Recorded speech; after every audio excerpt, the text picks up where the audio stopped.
You're listening to the Amazing Facts Daily Devotional. Today's topic, Charles H. Spurgeon, the Prince of Preachers.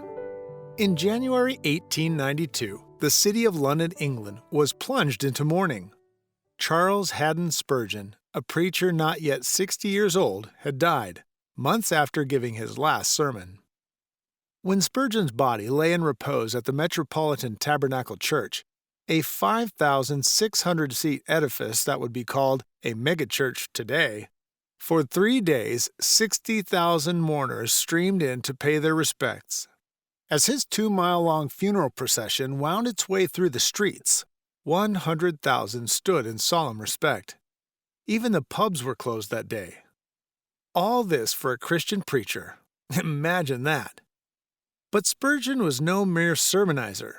Friends and critics alike knew him as the Prince of Preachers for his flamboyant style, his exhortations to the lost, and his uncompromising stand for biblical orthodoxy as he knew it. It all started with a snowstorm. Then 15 years old, Spurgeon was prevented from reaching his usual church by the brutal weather. He ended up in a primitive Methodist chapel, where a shoemaker or tailor, the young man wasn't sure which, spoke on Isaiah chapter 45 and verse 22 in a rough-hewn manner.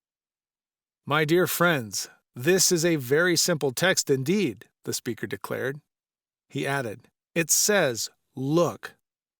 Now that does not take a deal of effort. It ain't lifting your foot or your finger. It is just look." Going on in a similar vein, this layman's words were used by God to reach Spurgeon's heart. The speaker looked straight at the visitor and declared, "Young man, you look very miserable, and you will always be miserable.